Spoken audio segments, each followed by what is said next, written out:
जी हाँ, हमारा first question है यहाँ पर, राज्यपाल को कितना मासिक वेतन मिलता है। यहाँ पर 4 ऑप्शंस दिए हुए हैं, गैस कीजिएगा इसका राइट आंसर क्या होगा 2-4 सेकंड के लिए। इसके बाद मैं आपको आंसर बताऊंगा और आप अपना स्कोर काउंट कीजिएगा। 25 क्वेश्चंस करने वाले हैं, जल्दी जल्दी करेंगे और आपका क्या स्कोर रहता है मुझे कमेंट बॉक्स में जरूर बताइएगा।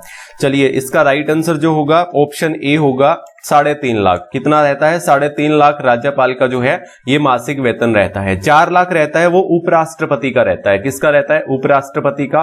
5 लाख रहता है आपका राष्ट्रपति का और 2.5 लाख रहता है सुप्रीम कोर्ट के जज का, है ना। तो फिर से रिपीट कर देता हूं, राइट आंसर होगा 3.5 लाख रुपए, उपराष्ट्रपति का 4 लाख रुपए, राष्ट्रपति का 5 लाख रुपए और 2.5 लाख रुपए रहता है जो कि सुप्रीम कोर्ट के जज का रहता है। तो आप मुझे कमेंट बॉक्स में एक और चीज भी बताएंगे, प्रधानमंत्री का मासिक वेतन कितना है ना। ये चीज भी आप मुझे कमेंट बॉक्स में जरूर बताइएगा, प्रधानमंत्री का मासिक वेतन कितना है ना। और अपना स्कोर काउंट करना मत भूलिएगा और कमेंट में जरूर बताइएगा मुझे। चलिए, नेक्स्ट क्वेश्चन है हमारा यहाँ पर, किस संशोधन के अंतर्गत मंत्रिमंडल में मंत्रियों की संख्या प्रधानमंत्री को सम्मिलित करते हुए लोकसभा के सदस्यों की कुल संख्या के 15% से अधिक नहीं होगी। तो इसमें यह पूछा गया है कि मंत्रिमंडल में मंत्रियों की जो संख्या होगी वो 15% से अधिक नहीं होगी लोकसभा के सदस्यों की, है ना। तो इसमें यह पूछा गया है, तो किस संविधान संशोधन के अकॉर्डिंग ये प्रोविजन बनाया गया था कि लोकसभा के सदस्यों की कुल संख्या का 15% से अधिक मंत्रियों की संख्या नहीं होगी, है ना। तो इसका राइट आंसर क्या होगा गैस कीजिएगा 2-4 सेकंड के लिए। देखिए, इसका राइट आंसर जो होगा 91 यानी 91वां संविधान संशोधन के अंतर्गत ये बात कही गई है, यानी ये प्रोविजन बनाया गया है कि संख्या जो है मंत्रियों की वो 15% से अधिक नहीं होगी, है ना, लोकसभा के सदस्यों में से। चलिए, इसका राइट आंसर ये हो जाएगा ऑप्शन बी। चलिए, नेक्स्ट क्वेश्चन है हमारा यहाँ पर, अंतरराष्ट्रीय न्यायालय के न्यायाधीशों का कार्यकाल कितना होता है। अंतरराष्ट्रीय न्यायालय के न्यायाधीशों का कार्यकाल इसमें पूछा है, जो कि आपका नीदरलैंड हेग में इसका मुख्यालय है अंतरराष्ट्रीय न्यायालय का। तो इसके मुख्य न्यायाधीश का कार्यकाल इसमें पूछा गया है, गैस कीजिएगा इसका राइट आंसर क्या होगा। क्या होगा इसका राइट आंसर? ऑप्शन सी होगा। क्या होगा? ऑप्शन सी होगा 9 वर्ष। कितना होता है? 9 वर्ष होता है ना। चलिए, नेक्स्ट क्वेश्चन है हमारा यहाँ पर, क्वेश्चन नंबर 4 है, संसद भवन की रूपरेखा किसने तैयार की थी। संसद भवन की रूपरेखा किसने तैयार की थी, गैस कीजिएगा इसका राइट आंसर क्या होगा। ऑप्शंस आपकी स्क्रीन के सामने हैं। सर हर्बर्ट बेकर ने, एडवर्ड लुटियंस ने, ऑप्शन है सी ए एंड बी और ली कार्बूजिए। चलिए, इसका राइट आंसर होगा ए एंड बी। तो संसद भवन की रूपरेखा तैयार करने वाले ये दोनों थे, सर हर्बर्ट बेकर और एडवर्ड लुटियंस, है ना।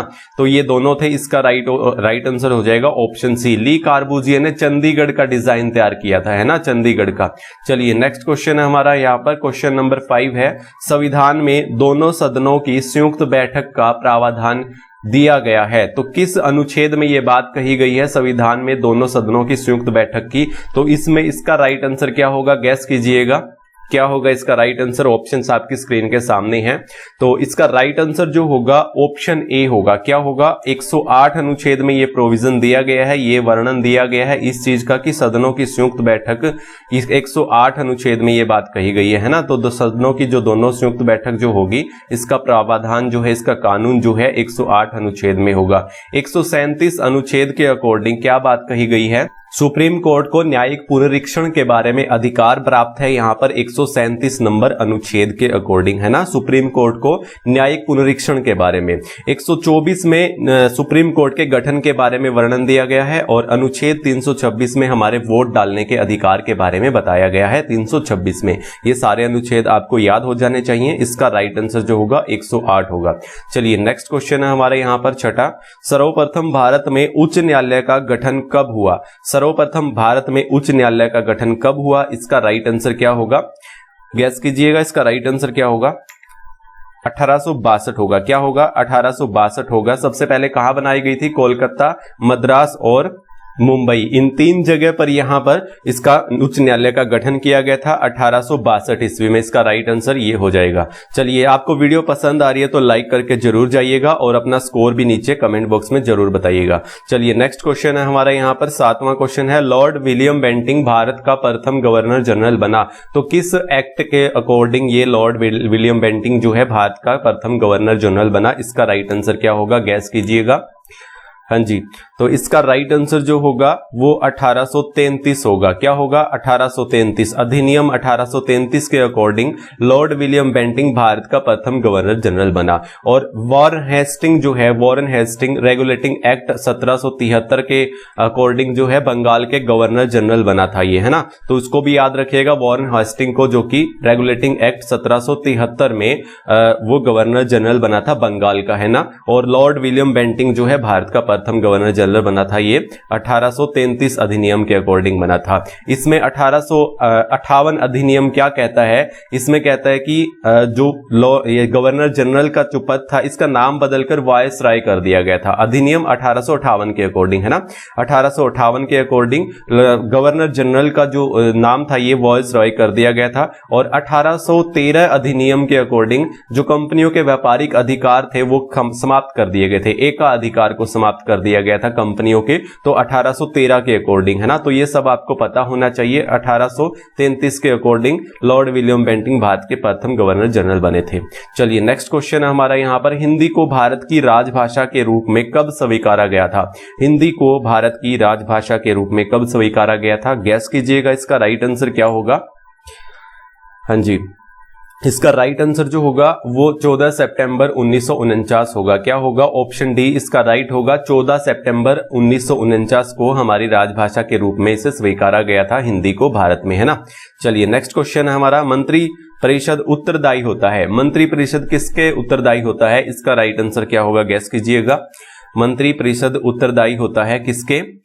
किसके होता है? संसद के होता है। किसके होता है? संसद के होता है। राइट आंसर ऑप्शन सी हो जाएगा, है ना। चलिए नेक्स्ट क्वेश्चन है हमारे यहाँ पर, 10वां क्वेश्चन है, किस सदन के सदस्यों द्वारा बहुमत से अविश्वास प्रस्ताव पास होने पर मंत्री परिषद को त्याग पत्र देना पड़ता है? तो किस सदन के सदस्यों द्वारा बहुमत प्राप्त हो जाता है अविश्वास प्रस्ताव को लेकर के, तो मंत्री परिषद को त्याग पत्र देना पड़ता है? तो किस सदन से ये अविश्वास प्रस्ताव पास किया जाता है? तो इसका राइट आंसर गैस कीजिएगा, क्या होगा? ऑप्शन ए होगा। क्या होगा? ऑप्शन ए होगा, लोकसभा। केवल लोकसभा, है ना। केवल लोकसभा के सदस्यों द्वारा बहुमत प्राप्त हो जाता है अविश्वास प्रस्ताव को लेकर के, तो मंत्री परिषद को है त्याग पत्र देना पड़ता है। चलिए नेक्स्ट क्वेश्चन हमारा यहाँ पर 11वां, प्रथम अभिनेत्री जो राज्यसभा के लिए नामांकित की गई थी। प्रथम अभिनेत्री कौन थी जो कि राज्यसभा के लिए नामांकित की गई थी? इसका राइट आंसर क्या होगा? हाँ जी, आपने गैस कर लिया होगा। तो इसका राइट आंसर जो होगा वो नरगिस दत्त होगा। क्या होगा? नरगिस दत्त इसका राइट आंसर होगा, ऑप्शन ए। चलिए नेक्स्ट क्वेश्चन है हमारा यहाँ पर, राजस्थान में लोकसभा की सीटें कितनी हैं? निर्धारित हैं यहाँ पर कितनी सीटें निर्धारित है लोकसभा की? गैस कीजिएगा। आई थिंक आपने गैस कर लिया होगा। इसका राइट आंसर क्या होगा? 20, 25, 30, 35। तो बी इसका राइट आंसर होगा, 25, है ना। 25 इसका राइट आंसर होगा। चलिए नेक्स्ट क्वेश्चन है हमारा यहाँ पर, 13वां क्वेश्चन है, जो व्यक्ति संसद का सदस्य नहीं है वह मंत्री रह सकता है। जो व्यक्ति संसद का सदस्य नहीं है वह मंत्री कितने दिन तक रह सकता है, कितने महीने तक रह सकता है, या कितने साल तक रह सकता है? इसका राइट आंसर क्या होगा? ऑप्शन इसका राइट आंसर क्या होगा? आई थिंक आपने गैस कर लिया होगा, ऑप्शन सी, 6 माह तक। कब तक रह सकता है? 6 माह तक रह सकता है ना। चलिए नेक्स्ट क्वेश्चन है हमारा यहाँ पर, भारत के प्रधानमंत्रियों में से कौन अपने कार्यकाल में सदन में कभी भी उपस्थित नहीं हुआ? ऐसा प्रधानमंत्री जो अपने कार्यकाल में कभी भी सदन में उपस्थित नहीं हुआ है, इसका राइट आंसर क्या होगा? आई थिंक आपने गैस कर लिया होगा। 4 ऑप्शंस आपकी स्क्रीन के सामने है। इसका राइट आंसर जो होगा ऑप्शन सी होगा, चरण सिंह, चौधरी चरण सिंह, है ना। अपने कार्यकाल के दौरान कभी भी ये संसद में उपस्थित नहीं हुए। चलिए नेक्स्ट क्वेश्चन है हमारे यहाँ पर 15वां, लॉर्ड रिपन द्वारा स्थानीय स्वशासन कब स्थापित किया गया था? लॉर्ड रिपन द्वारा स्थानीय स्वशासन कब स्थापित किया गया था? इसका राइट आंसर क्या होगा? 4 ऑप्शंस आपकी स्क्रीन के सामने है। लॉर्ड रिपन द्वारा 1881 में नियमित जनगणना भी तो शुरू हुई थी, है ना। नियमित जनगणना शुरू हुई थी 1881 में, तो उसी के आसपास 1882 में, है ना। 1882 इसका राइट आंसर हो जाएगा। लॉर्ड रिपन द्वारा स्थानीय स्वशासन स्थापित किया गया था। चलिए नेक्स्ट क्वेश्चन है यहाँ पर हमारा 16वां क्वेश्चन है, संघ लोक सेवा आयोग के सदस्य अपना इस्तीफा किसे सौंपते हैं? संघ लोक सेवा के आयोग के जो सदस्य हैं वो अपना इस्तीफा किसे सौंपते हैं? इसका राइट आंसर क्या होगा? गैस कीजिएगा। संघ लोक सेवा आयोग के सदस्य जो है वो अपना इस्तीफा, आपने गैस कर लिया होगा। इसका राइट आंसर ऑप्शन ए होगा, लोकसभा लोक सेवा अध्यक्ष है ना, तो लोक सेवा अध्यक्ष को अपना ये त्याग पत्र सौंपते हैं इसके सदस्य। चलिए नेक्स्ट क्वेश्चन है हमारा यहाँ पर 17वां, संविधान संशोधन की प्रक्रिया किस देश से ली गई है? इसका राइट आंसर क्या होगा, गैस कीजिएगा।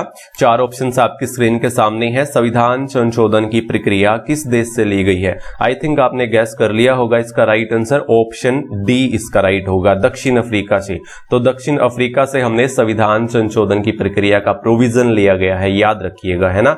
ऑस्ट्रेलिया से हमने समवर्ती सूची को लिया है, जिसमें राज्य सरकार और केंद्र सरकार दोनों मिलकर कानून बनाती है। समवर्ती सूची को हमने ऑस्ट्रेलिया से लिया है और प्रस्तावना की लैंग्वेज को भी ऑस्ट्रेलिया से लिया गया है। प्रस्तावना की लैंग्वेज भी ऑस्ट्रेलिया से ली गई है। रूस से हमने पंचवर्षीय योजना को लिया है। पंचवर्षीय योजना और मौलिक कर्तव्य, ये दोनों याद रखेंगे। मौलिक कर्तव्य और पंचवर्षीय योजना हमने रूस से ली है। आपातकाल से संबंधित जो प्रोविजन है ये हमने जर्मनी से लिया है। किससे लिया है? जर्मनी से लिया है। ये सब आपको याद होना चाहिए। चलिए इसका राइट आंसर क्या होगा? ये होगा ना दक्षिण अफ्रीका। अगला क्वेश्चन है हमारे यहाँ पर 18वां, संयुक्त राष्ट्र दिवस कब मनाया जाता है? संयुक्त राष्ट्र दिवस कब मनाया जाता है? इसका राइट आंसर गैस कीजिएगा, क्या होगा? संयुक्त राष्ट्र दिवस कब मनाया जाता है? तो ये 24 अक्टूबर को मनाया जाता है। कब मनाया जाता है? 24 अक्टूबर को मनाया जाता है। संयुक्त राष्ट्र संघ की स्थापना जो हुई थी वो 24 अक्टूबर 1945 को हुई थी। इसका मुख्यालय कहां पर है? न्यूयॉर्क में इसका मुख्यालय है। और इसकी जो कार्यकारी जो भाषा है वो फ्रेंच और इंग्लिश है, दोनों है, फ्रेंच और इंग्लिश है। तो याद रखिएगा इसका मुख्यालय न्यूयॉर्क में है और 1945 में इसकी स्थापना हुई थी संयुक्त राष्ट्र संघ की, है ना। चलिए नेक्स्ट क्वेश्चन है, और इसके स्थायी सदस्य कितने होते हैं? 5 स्थायी देश होते हैं और 10 अस्थायी सदस्य देश होते हैं, है ना। चलिए नेक्स्ट क्वेश्चन है हमारा यहाँ पर 19वां क्वेश्चन है, राष्ट्रीय आपात की प्रथम बार घोषणा की गई थी। तो राष्ट्रीय आपात की प्रथम बार घोषणा कब की गई थी? राइट आंसर गैस कीजिएगा, क्या होगा इसका आंसर? राष्ट्रीय आपात की प्रथम बार घोषणा कब की गई थी? आई थिंक आपने गैस कर लिया होगा, 1962 में। कब हुई थी? 1962 में। चीन ने जब आक्रमण किया था उस समय ये 1962 में राष्ट्रीय आपात की प्रथम बार घोषणा की गई थी, है ना। चलिए नेक्स्ट क्वेश्चन हमारा, इनमें से कौन सी 22 भाषाओं में नहीं आती है? तो कौन सी भाषा ऐसी है जो कि 22 भाषाओं में नहीं आती है? इसका राइट आंसर क्या होगा? भाषाओं पर मैंने एक वीडियो भी बनाया हुआ है मैप के थ्रू, बहुत अच्छे से एक्सप्लेन किया है, मैप के थ्रू बताया हुआ है, देखिएगा जरूर। लिंक मैं डिस्क्रिप्शन में दे दूंगा, वहां पर बहुत ही इजी वे से 12-13 मिनट की वीडियो है और सभी राज्यों में कौन कौन सी जो लैंग्वेज बोली जाती है उसके बारे में बताया है और 22 भाषाओं का उसमें वर्णन दिया गया है। तो चलिए इसका राइट आंसर क्या होगा बताइए। इसका राइट आंसर होगा राजस्थानी। क्या होगा? राजस्थानी हमारी 22 भाषाओं में नहीं आती है, बाकी सब ये 22 भाषाओं में आ जाती है ना, उर्दू, कश्मीरी और नेपाली। चलिए नेक्स्ट क्वेश्चन हमारा यहाँ पर, कोई विधेयक धन विधेयक नहीं है या इसका निर्णय कौन करता है? इसका निर्णय कौन करता है? कोई विधेयक धन विधेयक है या नहीं, है ना। तो इसका निर्णय कौन करता है? इसका राइट आंसर क्या होगा? गैस कीजिएगा। इसका आंसर जो होगा राष्ट्रपति होगा, है ना। इसका राइट आंसर क्या होगा? राष्ट्रपति होगा। कोई धन विधेयक है या नहीं, इसका निर्णय कौन करता है? राष्ट्रपति करता है। चलिए नेक्स्ट क्वेश्चन है हमारा यहाँ पर 22वां क्वेश्चन है, लोक लेखा समिति अपनी रिपोर्ट प्रस्तुत करती है। तो किसे अपनी रिपोर्ट प्रस्तुत करती है ये लोक लेखा समिति? इसका राइट आंसर क्या होगा? गैस कीजिएगा।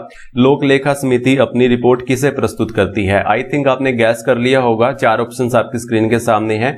किसको करती है लोक लेखा समिति? राष्ट्रपति को। किसको करती है? राष्ट्रपति को ये अपनी रिपोर्ट प्रस्तुत करती है। इसका राइट आंसर ऑप्शन बी हो जाएगा। चलिए नेक्स्ट क्वेश्चन है, संविधान के भाग 9A में किससे संबंधित है? हाँ जी, 9A भाग पूछा है, तो इसका राइट आंसर क्या होगा? किससे संबंधित है संविधान का जो भाग नंबर 9A है? तो इसका राइट आंसर क्या होगा? गैस कीजिएगा। हाँ जी, आपने गैस कर लिया होगा। तो इसका राइट आंसर होगा नगर पालिका से, है ना। नगर पालिका से संबंधित है और केवल 9 भाग है ना, 9 नंबर भाग है वो पंचायत से है ना, पंचायत से। और अधिकरण से कौन सा भाग संबंध रखता है? 14A जो भाग है वो अधिकरण से संबंध रखता है। और वित्त और संपत्ति से जो भाग संबंध है वो 12 नंबर है। तो 12 नंबर भाग जो है वित्त और संपत्ति से, और 14A जो भाग है वो अधिकरण से, और 9 नंबर जो है, केवल 9 नंबर जो है वो पंचायत से, और नगर पालिका से 9A जो इसका राइट आंसर हो जाएगा, है ना। चलिए नेक्स्ट क्वेश्चन है हमारा यहाँ पर 24वां, लोकसभा का कोरम कुल सदस्यों का संख्या का कितना होता है, तो इसका राइट आंसर क्या होगा? लोकसभा का जो कोरम होता है, कुल लोकसभा के सदस्यों का कितना होता है, इसका राइट आंसर क्या होगा? गैस कीजिएगा। लोकसभा के जो सदस्यों का कोरम जो होता है वो कुल सदस्यों का कितना भाग होता है, तो इसका राइट आंसर जो होगा ऑप्शन डी होगा। क्या होगा? ऑप्शन डी होगा, 1/10 है ना, और 1/10 इसका राइट आंसर हो जाएगा। चलिए नेक्स्ट क्वेश्चन है हमारा यहाँ पर 25वां, तो हमारा लास्ट क्वेश्चन है ये 25वां क्वेश्चन है। हाँ, ये 22वां नहीं है, ये 25वां है, ध्यान रखिएगा, यहाँ पर 25 आएगा। भारत की संचित निधि से निधि निकालने के लिए किसका अनुमोदन चाहिए? तो भारत से संचित निधि से निधि निकालने के लिए किसका अनुमोदन चाहिए, तो इसका राइट आंसर क्या होगा? आई थिंक आपने गैस कर लिया होगा इसका राइट आंसर क्या होगा। तो इसका राइट आंसर होगा ऑप्शन डी, संसद। इसका राइट आंसर क्या होगा? संसद होगा। कमेंट बॉक्स में अपना स्कोर जरूर कमेंट कीजिएगा, और वीडियो पसंद आई है तो लाइक और शेयर जरूर कीजिएगा। अब मिलते हैं इसके अगले पार्ट में, तो तब तक के लिए जय हिंद, जय भारत।